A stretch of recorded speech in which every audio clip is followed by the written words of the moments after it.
NK Party's Duduzile Zuma-Sambudla joins Pan-African Parliament and emphasizes unity and collaboration. Duduzile Zuma-Sambudla of the Umkhonto WeSizwe Party MKP has formally been sworn in as a member of the Pan-African Parliament PAP. Zuma-Sambudla was sworn in alongside Economic Freedom Fighters EFF member Vuyani Pambo and African National Congress ANC Chief Whip Mdumiseni Ntuli and Refilwe Mtsweni-Tsipane.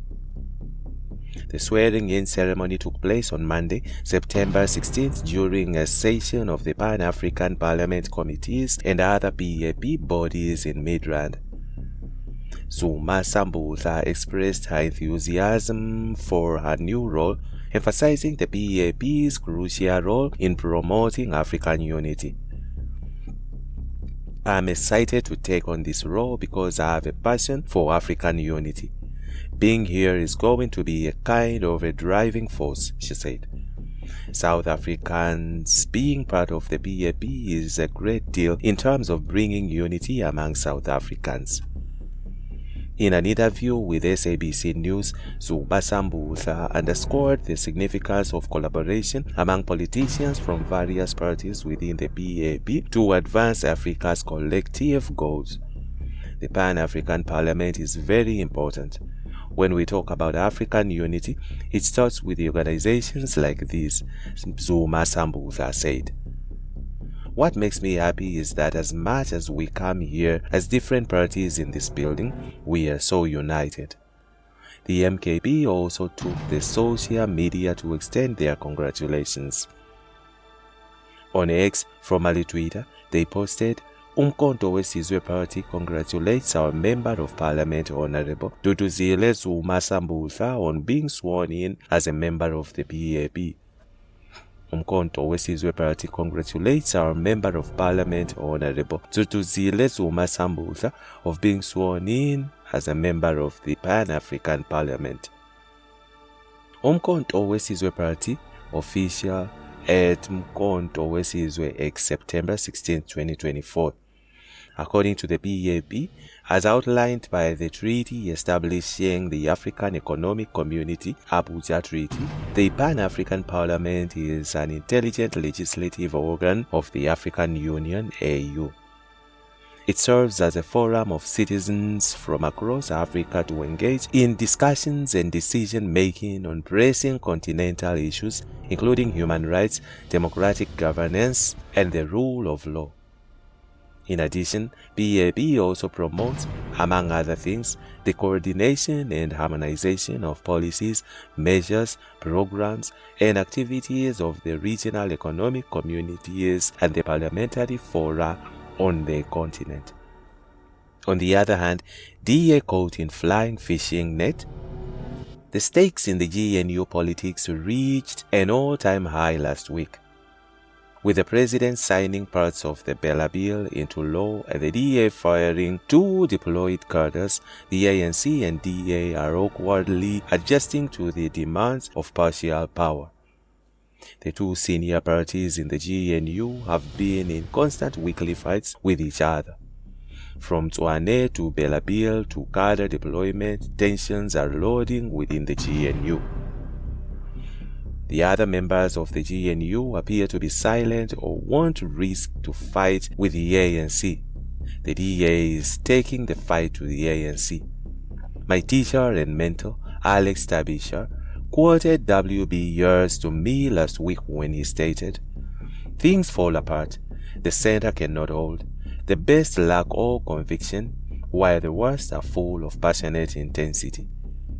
The DA and ANC are flexing their muscles, hoping the voters will notice their presence and convictions. Voters the world over love political stir and outliers. The Republican Party, Donald Trump, is a classic case of one such outlier. The DA firing of Ronald Gauss and Roman Kavanagh might have similar impacts as the ANC's firing of Jacob Zuma. Cadres come back to haunt you. Here's the lesson. If you allow your party to be used by your members to build a base of extremism on any kind, then know when you fire the members, you are also firing that base. And that will hurt you at some time at the polls or in a party split, as the ANC. The ANC knows that an embittered EFF and the empowered DA and MK party are waiting for it at the 2026 polls. Thus far, it has done nothing in government that shows voters it is back to its glory days of 1994.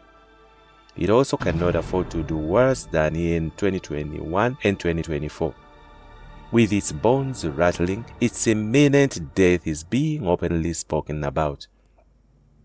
The DA has been impressive in its national government role to date, with its ministers wasting no time to undo the legacies of incompetence of its ANC's predecessors.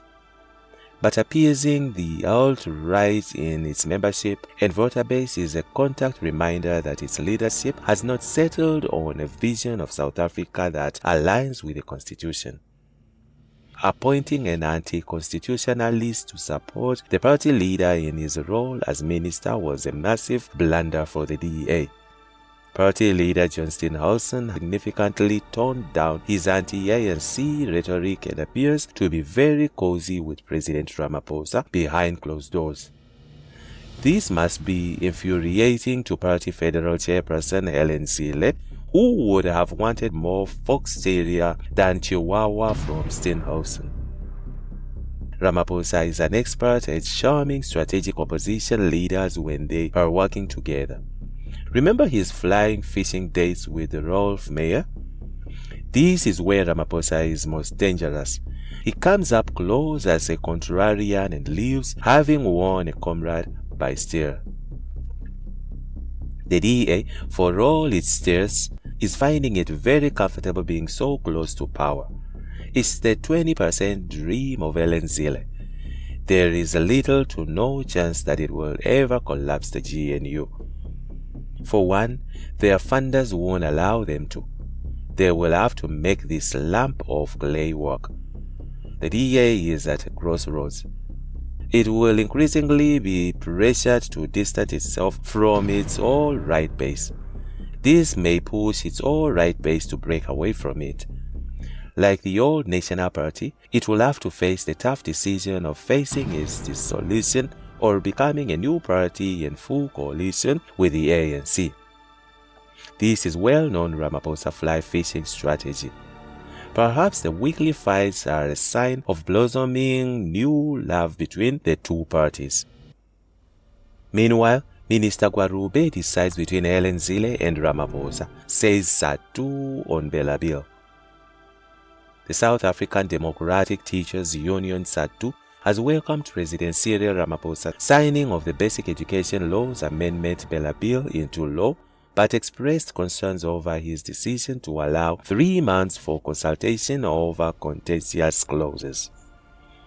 According to SADTU, Clause 4 of the Bill grants the Department of Basic Education greater control over admissions policies, while Clause 5 requires school governing bodies to submit language policies for approval by the provincial head of department.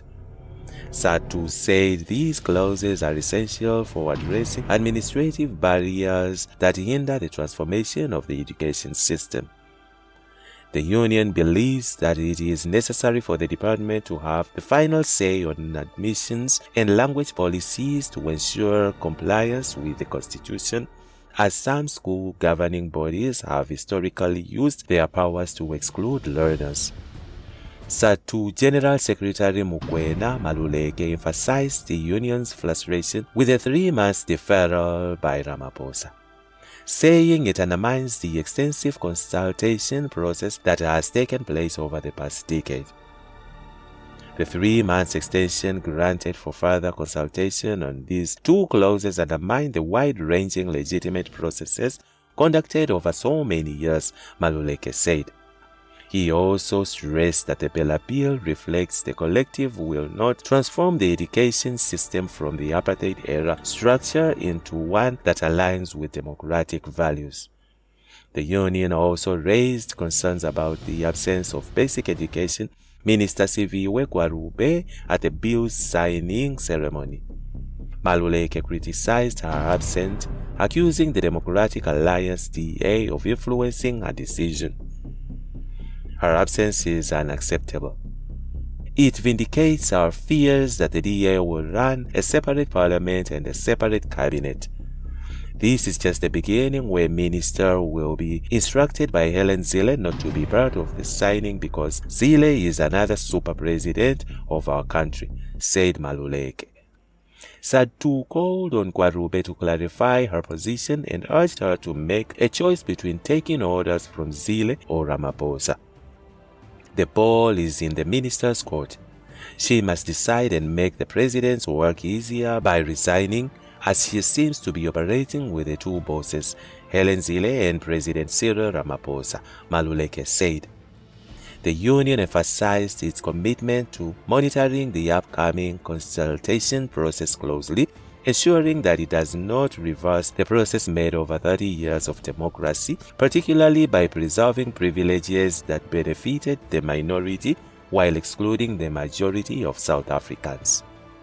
Meanwhile, former University of Cape Town UCT Vice-Chancellor Mamoketi Bakeng stated that Gwarube has to put the law into effect despite differing political opinions on it. Gwarube's absence at the signing ceremony of the Bella Bill does not change the fact that she will have to defend the act in court should someone contest this act. Whether she is there or not does not change the fact that she'll be responsible for the implementing and defending the act in court. Note, she of course said she's committed to implementing it if it is signed into law, but here's the thing, Minister Gwarube. Your job is not only to implement, it is also to defend this law. Come to peace with this matter and understand your role better, Bakeng said. And that's it from INJIBS Network. Stay tuned to our celebrity and gossip news.